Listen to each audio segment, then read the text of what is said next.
I think if we stop talking right here, we may be able to hear each other, even though that mic system goes through the whole facility, and I think we might be just well off this way. We made this move as an effort to save some money. Pretty big cost in the room rental. We've got the pigeons right there, and it looks like we have quite a few people here because we're still in the pigeon hall. But anyway, we're going to start now. We're going to have an invocation and then get on with the meeting. So let's pause for the invocation. Father in heaven, we thank you for the hobby that you've given to us. We thank you for this opportunity to fellowship with each other and to look at what we've been able to read. We thank you for your creation, the bird. We thank you for your goodness to us, that we can enjoy our pigeons in the pursuit of happiness. Bless our gathering here, and may we be an honor to you in Christ's name. Amen. Minutes of the last meeting. What we've done, they've been mailed and distributed. I need a motion to accept the minutes as they were mailed to you. Minutes that we accept. What's your name? Say it aloud. Whiting. Who? Whiting. Chuck Whiting. Chuck Whiting. Second. John Thornton seconds the minutes. All in favor, raise your hand. Opposed? Carried. Thank you. Report of the President.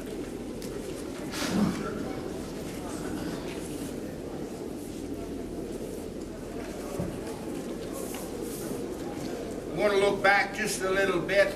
You know, I think we're always looking back. We respect what's happened in the past, and we spend a certain amount of time on that. We spend a lot more time looking forward, but I think it's good to have a healthy respect for a few of the things that have taken place in the past. The quarterly review is probably one of our biggest achievements ever. We have a quality communication as a lifeline, as the lifeblood. If you want to talk about a club being effective, usually they point to their wonderful bulletin that they have. And if you have a good bulletin, the clubs are always rightly proud of them because people like it. They look forward to getting it in the mail. And for years and years, we have tried to improve ours. And through the efforts of Frank Pova and the board, we have been able to do that. So we are very proud of the fact that you can now look forward with anticipation, receiving that magazine in an envelope, saving looks of it, and so forth. We had a change in Secretary-Treasurer, basically a business decision with substantial savings for the organization, maybe $12,000 to $15,000. We broke part of those responsibilities out to give a person who is skilled in setting up the quarterly to do that, and that was a byproduct of that change. Ed Pointer and Lisa Keith have been doing a good job. We have daily accounting of our financial activities. We're pleased with the way things have been going. We have an effective board. I think you should know that the president and the vice president of the board, they work together well. We can almost say we don't have any malcontents. Usually on a board of some kind or a committee, you've got at least one or two sometimes. But we work together well. Our teleconferences allow us to get a lot of work done, and there's harmony as we work together. We don't always agree, of course, but there's still harmony in our disagreements. The 4-H has been moving forward, and Kim Bartz and the club are continuing to explore ways to be more effective, not just the 4-H, but our youth programs. We've expanded the committee to give her some help on that. As far as our vision is concerned, we want to continue to improve the quarterly. You will see the amount of color being doubled in the upcoming issues. More color. We have the Legacy Trust Fund. That is going to be one of the biggest things that we're pushing and promoting. We'll have a little bit more on that later. We have a DVD in progress. Jim Jenner, who's doing that, is here. He'll be speaking at the banquet, and he'll touch on that a little bit tomorrow at the banquet. The NPA is supporting the American Pigeon Museum and Library. We're going to raise the band price 5 cents, 3 cents of which is going to go to the museum. The museum has woken up. It's been in the making for maybe 20 years, but the last year and a half, with Rick Barker on the board, fancy pigeon guy, Joel Kincaid, Brad Child on the board, things have really begun to happen. We intend to keep that going forward. Likely have a home for us. Some of this is still in the negotiation stage. Johnny and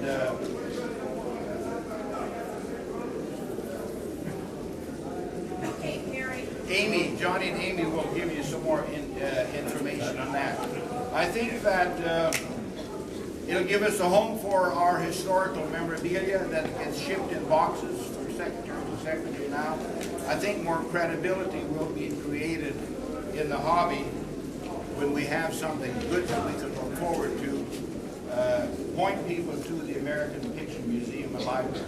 So it's basically just a beginning. We're going to really help build that thing up. They need us. We're glad they're there. One of the biggest pushes for them, by the way, is Ed Pointer and his construction company building that building for way less money than anybody else could bid on it. One of our fancy pigeon contributions to that great building that is there in the museum. All right, a few more things will be coming up on the Legacy Fund, but that's it for my report. We'll hear from our Secretary Treasurer, Ed Pointer.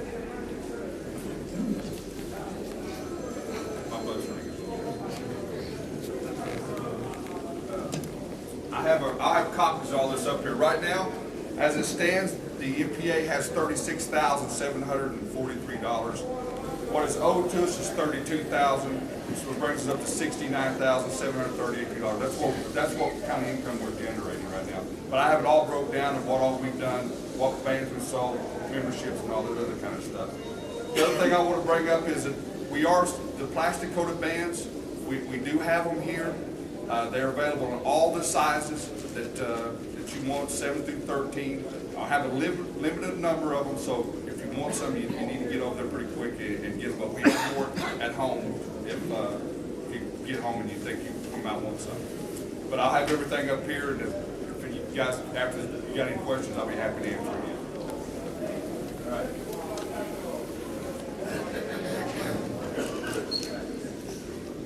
Any further questions? Yes. Just a couple questions, John.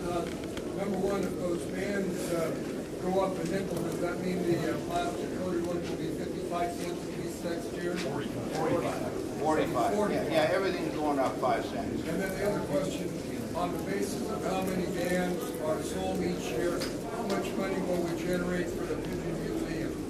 Well, we have been selling roughly 4,000 bands. About 400,000 bands. 400,000 bands. 12,000, 10,000 to $12,000 A year. a year. Yeah. And John has some more info on that coming up. So on those two reports, President's report and Secretary Treasurer's report, I need a motion that we accept those. Michael, that we accept the report of the President or Secretary Treasurer. Second by Aaron Spear. Michael. All in favor, signify by raising your hand. Opposed? Carried. Thank you.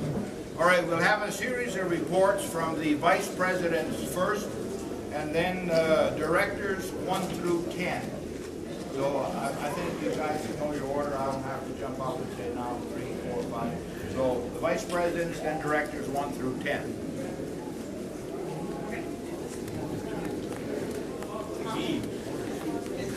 Yeah, whoever's here.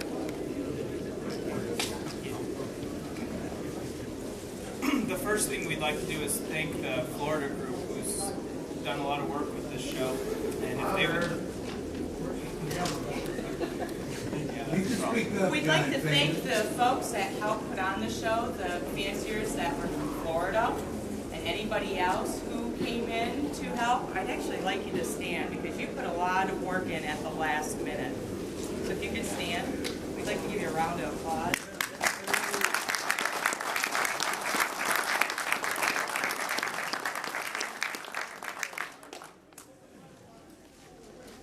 Okay, John touched on the support that we are going to give to the American Pigeon Museum a little bit. What we will actually be doing is, like he had said, 3 cents per man sold beginning in 2013 will go to that museum. What we can expect is there's 4 pods, 1 in each corner. They're approximately 400 square feet per. We're going to get one of those for a lot of our stuff.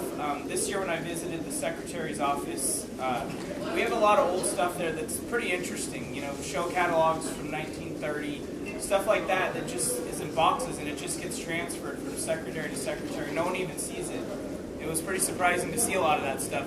That'll give us a place to put that kind of stuff where people can actually see it, rather than, you know, it's too hard to bring to nationals with all the other stuff. So along with that, we'll sort of have a place for our NPA stuff, for lack of a better term. A history of the NPA, if we go all through that, showing where we were, where we're going. Now that is beginning in 2013.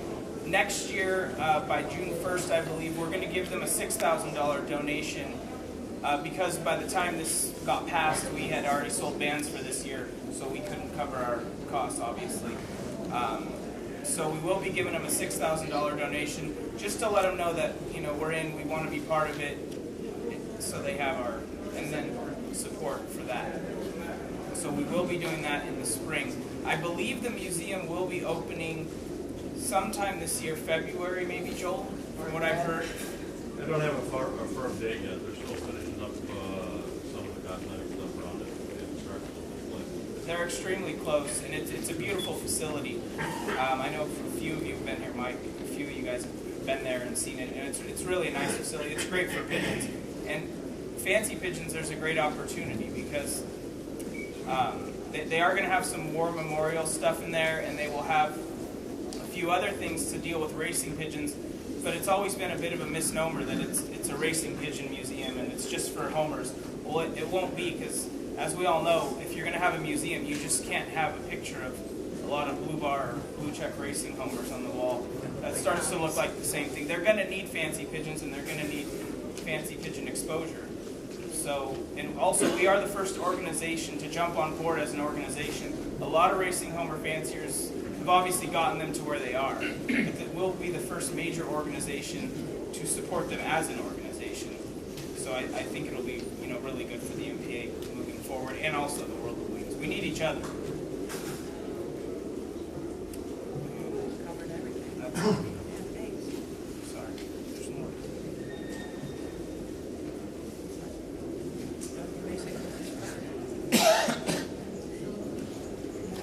While we're up here, we do have a board member here from the American Pigeon Museum. Joel, Yeah. is there anything you would like to add? Be more specific. Be now more I don't know if any of you knowledgeable guys know that just know me. My name is Joel Takeda with Wolfman's Board of Directors. For those of you that haven't been following around the review, we're coming into the finishing stages of the actual building. There's 4 pods in a main area. It was designed by Gil Rand, who was vice president of the Birmingham Roller Club, and Ed Pointer. We got Ed Pointer in there for construction. Rick Barker is on the board, and Brad Childs. One thing that we kind of, fortunately, Rick kind of got us in there because the fancy guys kind of had an idea, more or less, what we were looking for in a museum. Now, the intent of the gentlemen that we're working with that are AU members was to make the museum, but in reality, they didn't really have a concept of what they were going to do for a pigeon museum.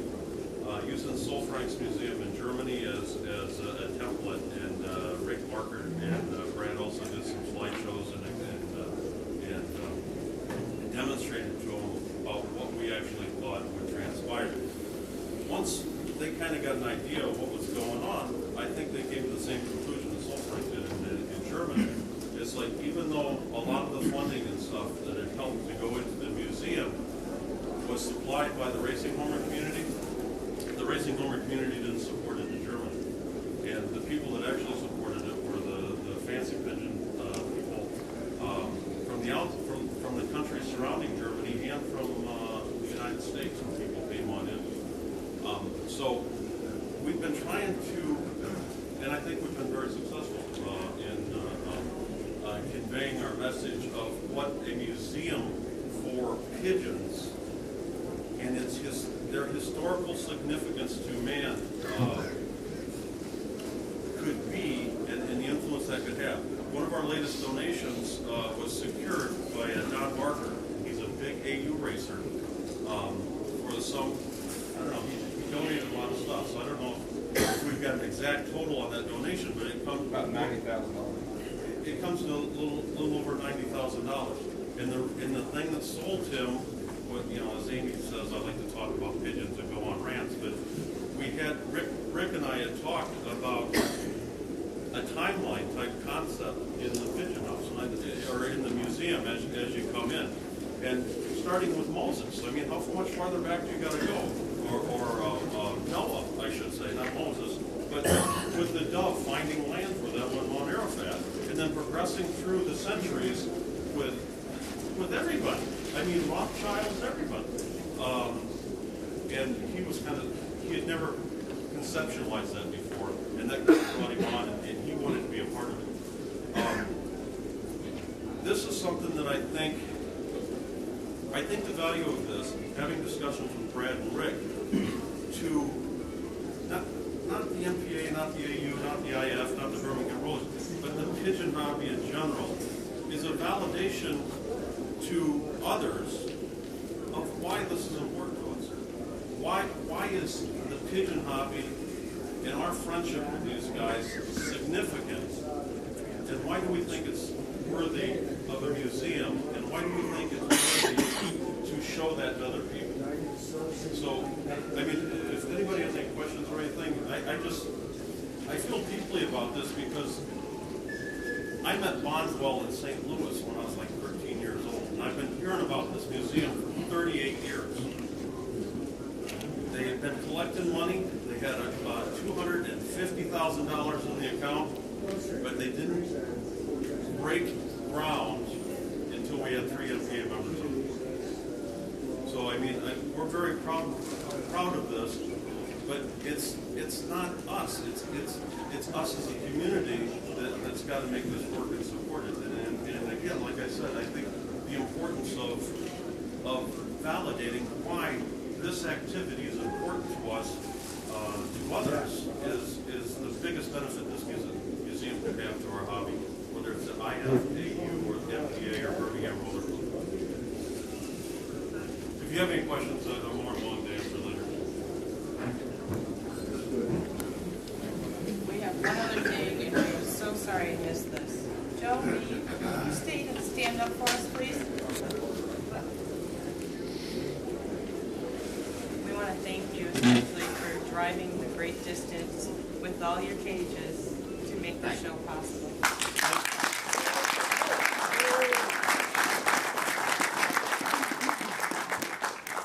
One other quick thing, and I know the people who've been to the last couple nationals know the drill towards the end. We have a new award system where we pick best of 7 different groups and then a best in show. That judging will take place in the English Trumpeter judging section Saturday. So please listen up for announcements on the microphone.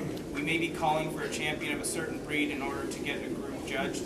So please listen up for those announcements. And for anyone who maybe isn't here from your breed, if you would just let them know, or come and see us at the front table there, and we can maybe give you a time as to when we expect to. Of course, that'll depend on when the judging's completed of each breed within the groups. But please be aware that we will be doing that Saturday. while we're on the show, anybody mailed their birds U.S. Postal, please see me before Saturday morning, because there's some special instructions on how to get our birds back home safely.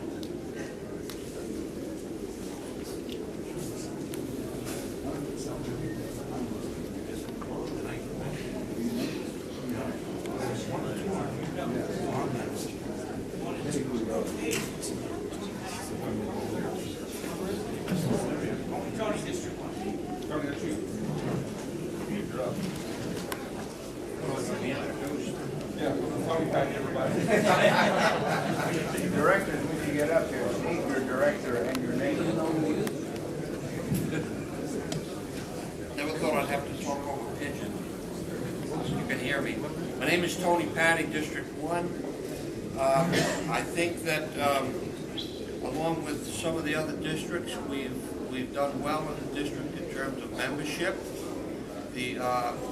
I, as a director, have presented the NPA to exhibitors at various shows, sold new memberships, renewals, sold bands, answered questions, and I think it's been quite helpful. The two shining stars of the district this year, again, have been the Sturbridge Classic and the Faircount Show. Faircount in Connecticut, Sturbridge in Massachusetts. They were excellent shows.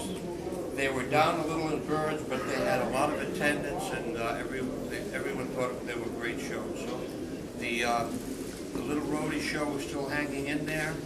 It's been kind of a status quo show, but it still gives everyone an opportunity to get out there and show their birds and have camaraderie with others and buy bands and so on. I really can't speak for District 2, but we have a show that's virtually 5 miles from our district, and that's the Big Apple in White Plains, New York.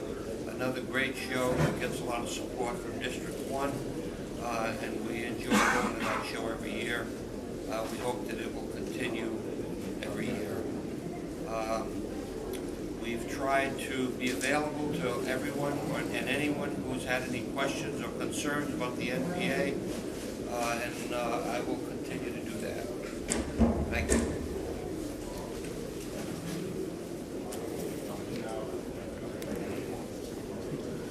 Hello, my name is Tim Stakowski. I'm the District 3 Director. We had some state shows in our district this year. We had a show in Fremont, Ohio. That was the State Show of Ohio. Very good show, good turnout. Jim Fiesel runs that club, and excellent. We had a show down in Indiana. I don't know, is Mark here? There's Mark. Mark, you want to say something about your show down in Indiana? I didn't make that show, so I'd rather have him talk about it if you want to say something about it. Yeah, the state show in Indiana.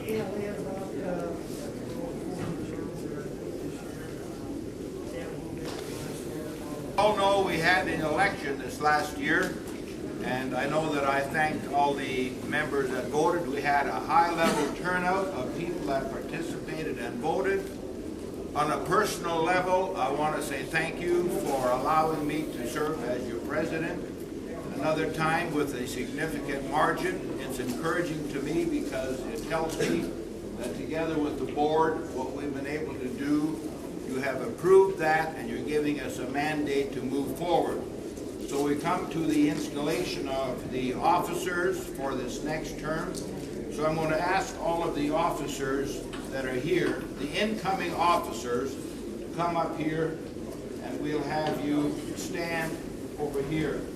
All the officers, the new incoming officers, and Joel Kincaid is going to do the swearing in of the new NPA officers.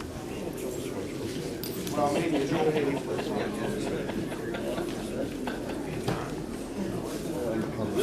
Oh, there we go. Great. Yeah. No.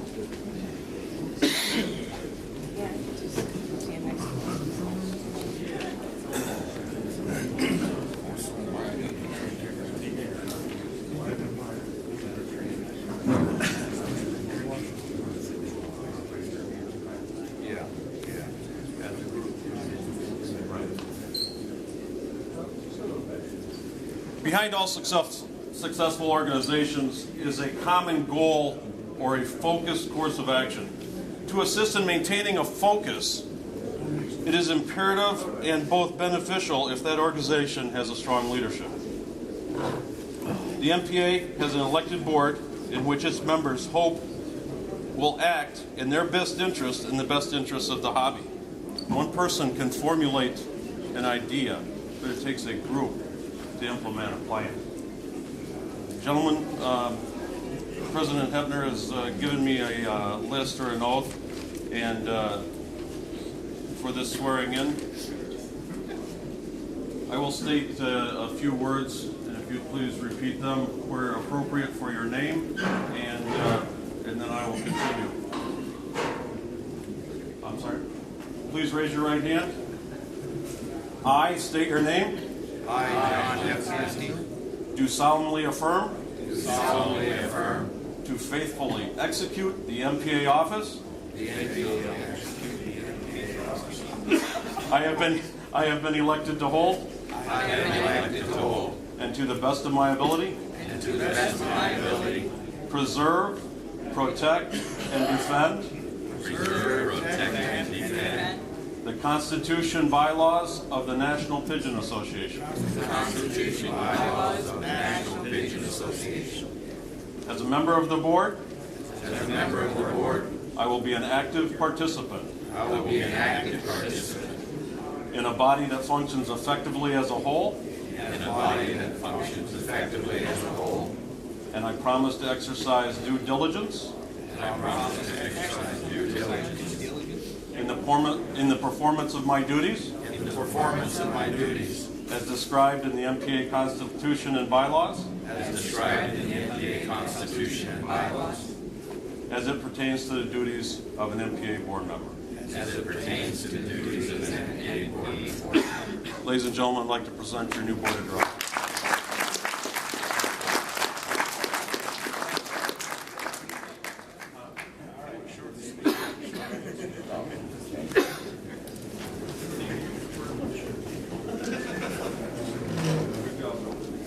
All right, we have some new business, and I have some handouts, but I want to tell you about the handout first, because I don't have enough copies for everyone. They're in color.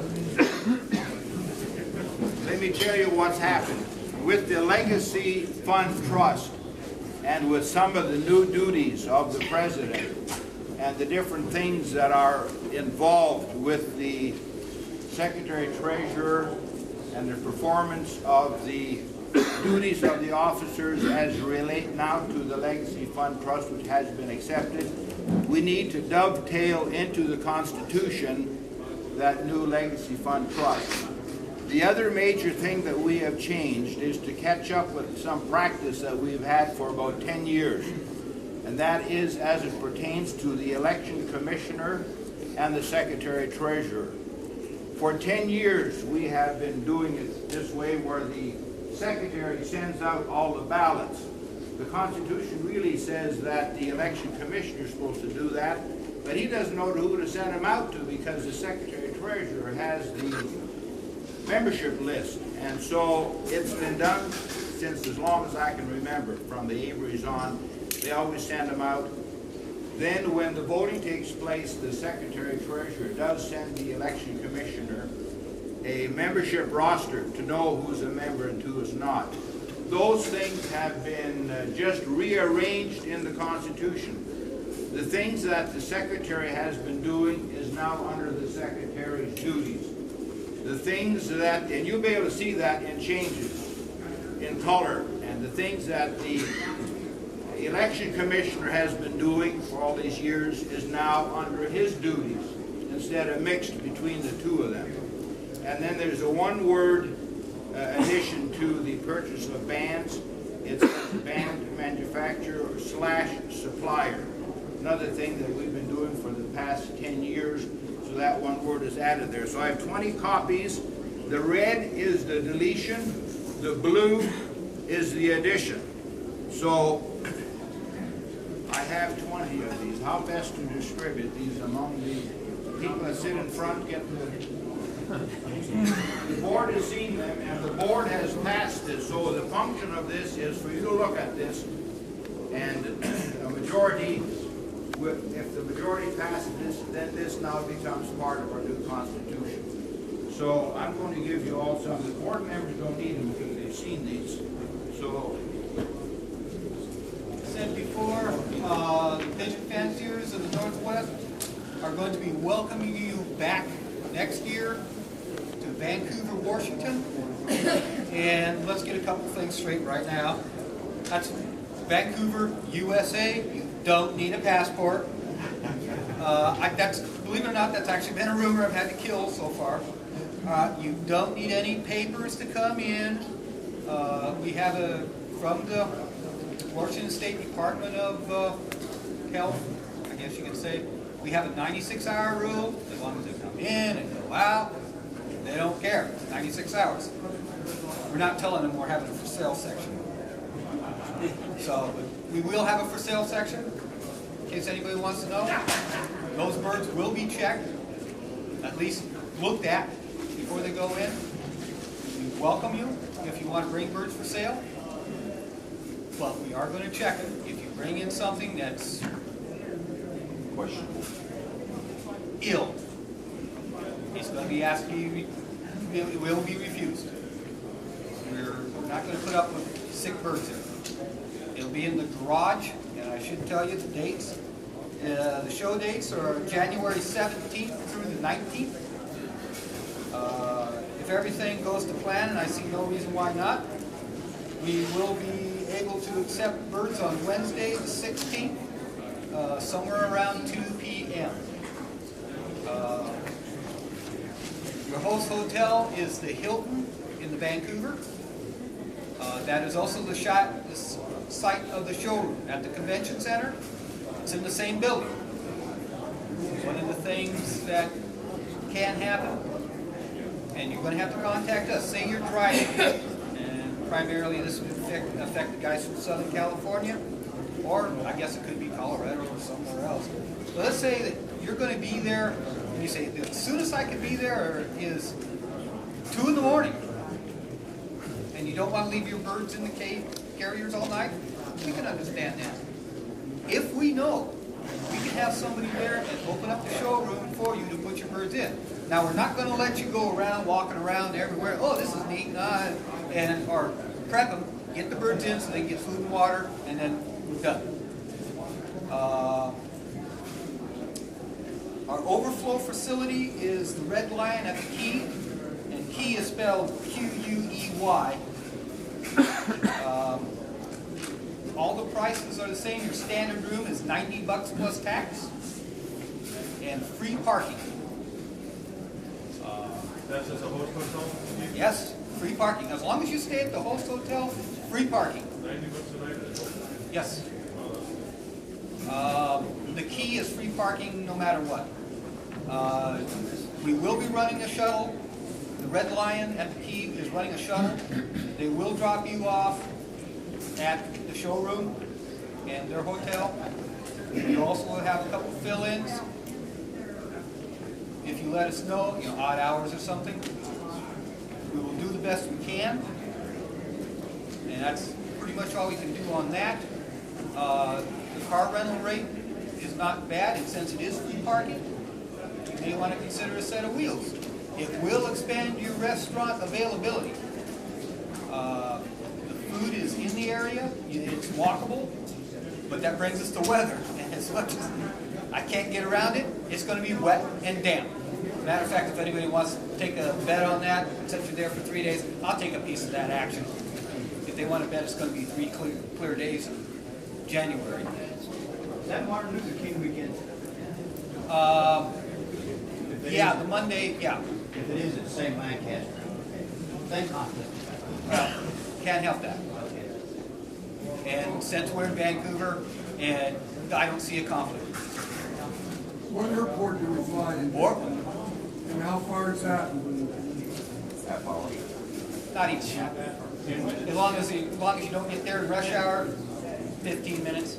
The Portage Airport's right there. You bring up Vancouver. Okay, we are going to have a person there that will pick the birds up like we have done in the past. And for those of you who don't know, this is our fourth national in the Vancouver, Portland area, and we've had 2 in Tacoma. So we kind of know what we're getting into. But we will have a person there, take the birds, put them on a trailer and truck, go to the showroom. They will be there waiting for you. You don't have to struggle to put them into your car or whatever. At this time, it is being hammered out, but the plan is when you mail the birds in, they go directly to the Hilton. They will leave from the Hilton. I mean, you go in, the birds will come in, and we'll put them away. If you're come there, just mail them, well, okay, you can do that. But say it comes time to coop them out at 1, you go do it. They have a mobile station there. You go down, pay your fee, and the post office has them in their possession.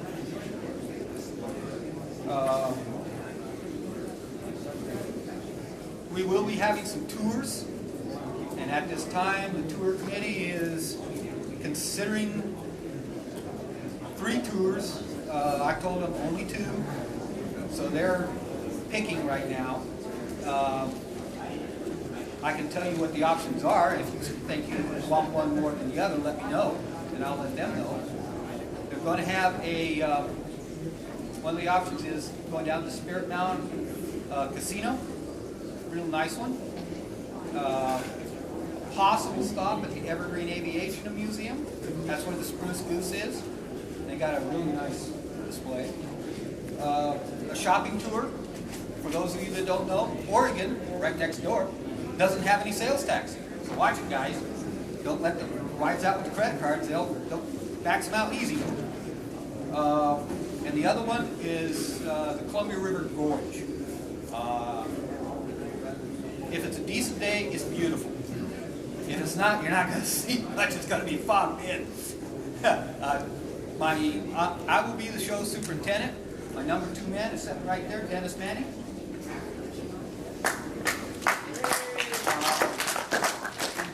Our show secretary, which most of you probably don't know, is Trish Nichols. Very computer savvy person. If you are a club secretary, you will be getting a call from this lady, and she will ask you to approve your books when you're at the show. And she will call you in, and I'm just picking on you. You'll get an announcement saying, John Hebner, please come to the secretary's office. And she will hand you the books for the English trumpeters, and she'll look these over. Are these the way you want them set up? And do you do that in advance? Changes. We get the deals done, but there's always changes. Now, I said this gal's good, and John says, well, this is okay, but we'd like to have them like this. She goes down, goes click, click, click, click, burp, burp, burp, burp. There's your new judging sheets. Changes. Let's just say, Greg, that you come in and you go, oh man, I had this old German owl, and it died. It was a red bar old cock. I brought a red check young hen. What do we do? It's not a problem. Click, click, click. Burp. There you go. Books are done. Modified. She can do it just about that fast. This gal was good. We have about 30,000 square feet at the Hilton. We don't imagine we'll be crowded. I hope to be crowded. But, and all the rooms are non-smoking. There may be a way around this, but I ain't going to tell them, and don't tell them you do it either. There's rooms with patios. They cost a little more. But as long as you're a big boy and clean up after yourself, and they can't tell, it ain't going to be a problem. You don't have to walk. Take the elevator right down and outside. Any other questions? One last question having to do with air cargo, which more and more guys are starting to use. Have you checked to see if they're open on Sunday? The what? Air cargo, if they're open on Sunday. We have no trouble going in, but sometimes we have trouble going out. Now in San Diego, we were able to negotiate with Delta, and they put on extra people so we could shoot I can birds check. out. I can check. That's important.